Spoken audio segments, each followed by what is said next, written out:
کسی زمانے کا قصہ ہے۔ ایک چھوٹے سے گاؤں میں ایک گوالا رہتا تھا جس کا نام پارس تھا اور اس کی بیوی کا نام ہائمہ تھا۔ دونوں میاں بیوی ایک طبیلے کے مالک تھے۔ وہ دونوں اپنی بھینسوں کا بہت اچھے طریقے سے خیال رکھتے تھے اور ان کو بہت عمدہ خوراک دیتے تھے۔ اس وجہ سے پارس کی بھینسیں بہت عمدہ دودھ دیتی تھیں۔ گاؤں میں سبھی پارس اور ہائمہ سے دودھ لیتے تھے اور دونوں میاں بیوی اچھا خاصا کما لیتے تھے اور ان کی گزر بسر اچھی ہو جاتی تھی۔ لیکن اتنا اچھا خاصا کمانے کے باوجود پارس خوش نہیں تھا۔ وہ ہمیشہ ایک بڑے گھر اور مہنگی مہنگی گاڑیاں خریدنے کے بارے میں سوچتا رہتا تھا۔ میں نے اپنے گاؤں کے باہر بہت عالیشان گھر دیکھا ہے، ہمیں وہ خریدنا چاہیے، اور ہمیں ایک بہت عمدہ اور مہنگی کار خریدنا چاہیے، اور خدمت کے لیے بہت سے نوکر چاکر رکھیں گے۔ یہ لالچ تمہارے لیے اچھا نہیں ہے۔ ہمارے پاس اللہ کا دیا بہت کچھ ہے اور ہمیں اس میں اللہ کا شکر ادا کرنا چاہیے۔ ہمارے پاس اللہ کا دیا سب کچھ ہے۔ تم اس چھوٹے سے گھر میں کیسے خوش رہ سکتی ہو؟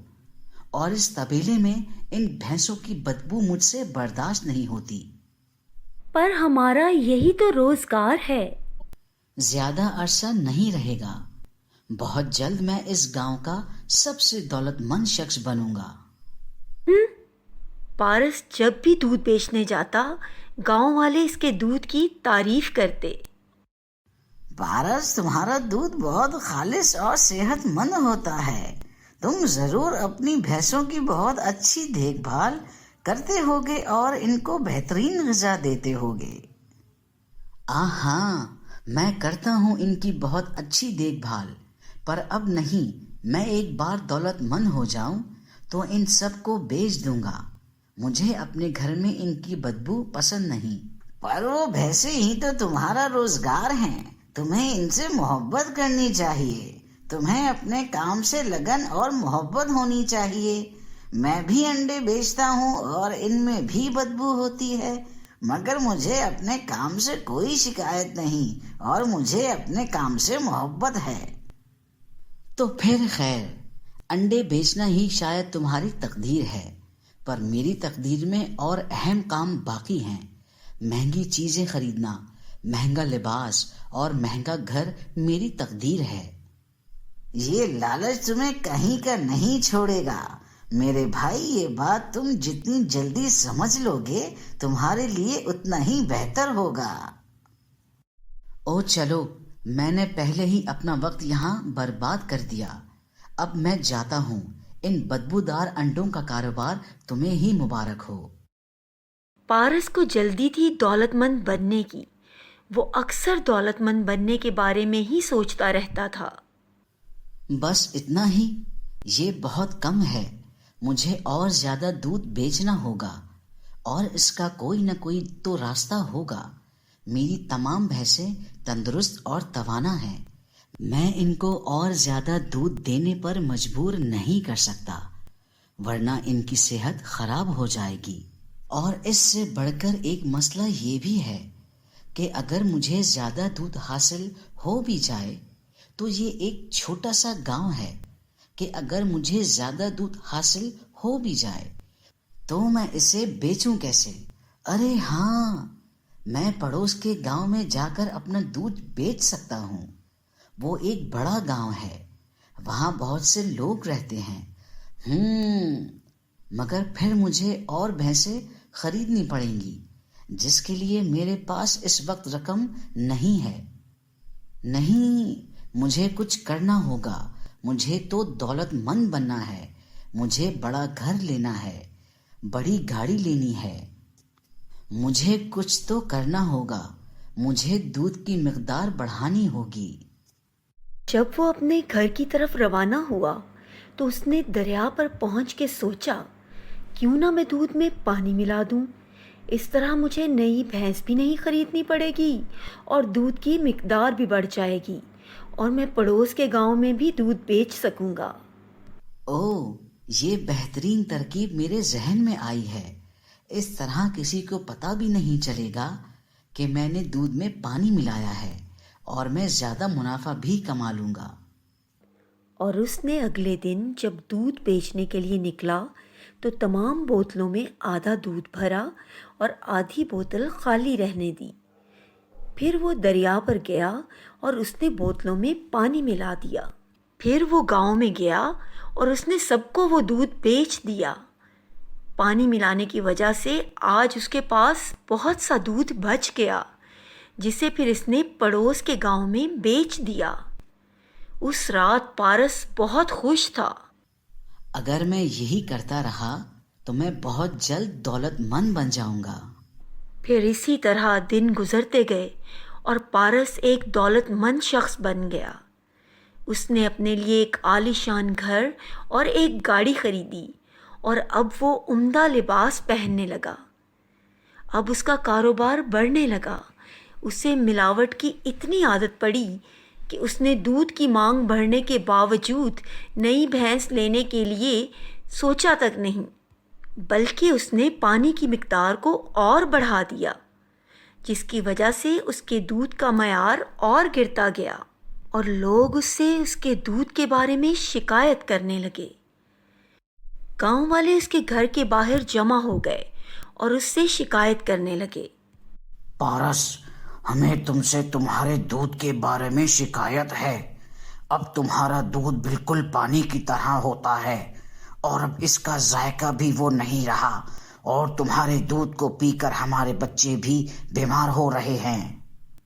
کیا کچھ بھی نہیں بدلا ہے دودھ میں؟ اور تم لوگوں کی یہ جرت کیسے ہوئی یہ کہنے کی کہ میں دودھ میں پانی ملاتا ہوں؟ تم لوگوں کو معیاری چیز کی قدر ہی نہیں ہے۔ جاؤ کہیں اور سے خرید لو دودھ۔ اگر تم لوگوں کو میرا دودھ پسند نہیں تو میرے پاس کئی اور گاہک ہیں جن کو میں اپنا دودھ بیچ سکتا ہوں، اور ان کو میرا یہ دودھ پسند بھی ہے۔ پارس تیزی سے یہ کہہ کر گھر کے اندر گیا اور دھڑام سے دروازہ بند کر دیا۔ گاؤں والے پارس کا یہ رویہ ان کے ساتھ دیکھ کر حیران رہ گئے۔ مجھے کچھ گڑبڑ لگ رہی ہے، ہمیں اس کے اوپر نظر رکھنی ہوگی۔ سچ کہا، ہمیں اس کے اوپر نظر رکھنی ہوگی اور سچ کا پتہ لگانا ہوگا کہ یہ کس طرح ہم لوگوں کو دھوکہ دے رہا ہے۔ گاؤں والوں نے مل کر سچ کا پتہ لگانے کا منصوبہ بنایا، اور اگلی صبح جب پارس دودھ بیچنے کے لیے گھر سے نکلا تو گاؤں والوں نے اس کا پیچھا کیا، اور انہوں نے دیکھا کہ پارس دریا کنارے بیٹھ کر دودھ میں پانی ملا رہا ہے۔ تو اصل ماجرا یہ ہے، وہ اس لیے دن بدن دولت مند ہوتا جا رہا ہے۔ اس کی بھینسوں کی تعداد اتنی کی اتنی ہی ہے، مگر پھر بھی یہ دوسرے گاؤں والوں کو بھی اتنی زیادہ مقدار میں دودھ بیچ رہا ہے۔ گاؤں والے پورا ماجرا سمجھ گئے اور انہوں نے اس لالچی گوالے کو سبق سکھانے کا منصوبہ بنایا۔ اگلے دن اس کی بیوی ہائمہ بازار سے دال لے کر آئی۔ پارس اس دن جب کام سے واپس آیا تو وہ لوگ کھانا کھانے بیٹھے۔ کیا تم نے آج کیا پتھر پکائے ہیں؟ نہیں، یہ دال ہے، آج ہی تو میں بازار سے لائی ہوں۔ دکاندار نے تمہیں دال کے ساتھ چھوٹے چھوٹے پتھر ملا کر بیچ دی ہے۔ کل میں جا کر دکاندار سے بات کروں گا۔ اس رات دونوں میاں بیوی بھوکے پیٹ سوئے۔ اگلے دن دونوں دکاندار کے پاس گئے۔ تم نے ہمیں کیا بیچا؟ ہم نے تمہیں دال کے پیسے دیے تھے، پتھروں کے پیسے تو نہیں دیے تھے۔ جاؤ کہیں اور سے جا کر خریدو۔ اگر تمہیں میری دکان کا سامان پسند نہیں تو مجھے تمہاری ضرورت نہیں۔ پارس غصے میں گھر واپس آیا۔ کچھ دیر بعد وہ باہر گیا اور 1 درجن انڈے لے کر آیا۔ جب اس نے انڈے توڑے تو ان میں سے 10 انڈے پتھر کے نکلے۔ وہ غصے میں آگ بگولا ہو کر دکاندار کے پاس گیا۔ میں نے انڈوں کے پیسے دیے تھے، پتھروں کے تو نہیں۔ ہم نے بھی تمہیں دودھ کے پیسے دیے تھے، پانی کے نہیں، جاؤ کہیں اور سے جا کر خریدو، اگر تمہیں یہ پسند نہیں مجھے تمہاری ضرورت نہیں۔ یہ سن کر پارس غصے سے گھر چلا گیا۔ اب اس کے ساتھ یہ ہونے لگا، وہ جب بھی کچھ سامان بازار سے خرید کر لاتا اس میں کچھ نہ کچھ گڑبڑ ضرور ہوتی۔ وہ لاتا کچھ اور سامان سے نکلتا کچھ۔ میں اس چیز سے تنگ آ گئی ہوں، آخر اس کی وجہ کیا ہے؟ کوئی ہمیں صحیح سامان کیوں نہیں دیتا؟ وہ ہمیں دولت مند ہوتا دیکھ کر ہم سے حسد کر رہے ہیں اور ہمیں لوٹنے کے چکر میں ہیں۔ پارس اپنے لالچی رویے کی وجہ سے ایسا اندھا ہوا تھا کہ اس کو یہ سمجھ نہیں آئی کہ اس نے بھی تو ان سب کے ساتھ یہی کیا تھا، اور جب وہ اس کے پاس شکایت لے کر آئے تھے تو اس نے یہ کہہ کر انہیں دھتکار دیا تھا کہ اگر ان کو اس کا دودھ پسند نہیں تو کہیں اور سے جا کر لے لیں، اس سے ان کی کوئی ضرورت نہیں۔ کچھ دنوں بعد پڑوس کے گاؤں والوں نے بھی اس سے دودھ خریدنا بند کر دیا۔ جب اس کے پاس خرچے کے لیے کوئی رقم نہ بچی تو اس نے اپنے استعمال کی وہ چیزیں بیچنا شروع کریں جو اس نے ملاوٹ شدہ دودھ بیچ کر اس رقم سے خریدی تھی۔ اب پارس ایک غریب گوالا بن گیا تھا۔ اس کے پاس چند ہی بھینسیں بچی تھیں اور ایک چھوٹا سا گھر بچا تھا۔ اب تمہیں عقل آئی کہ تم نے کیا کیا؟ تمہاری لالچ کی وجہ سے ہم غریب ہوئے ہیں۔ اگر تم لالچ نہ کرتے اور ایمانداری سے خالص دودھ بیچتے تو آج ہم اس حال میں نہ ہوتے اور اللہ ہمیں اس میں ہی برکت دے دیتا۔ ہاں، میں تمہاری بات سے اتفاق کرتا ہوں، تم صحیح کہتی ہو، مجھے تمہاری بات ماننی چاہیے تھی۔ دولت نے مجھے لالچی بنا دیا تھا۔ اب میں نے اپنی دولت ہی نہیں کھوئی بلکہ میں نے لوگوں کا اعتماد اور اپنی عزت بھی کھو دی ہے۔ ہائے افسوس، کاش میں لالچ نہ کرتا۔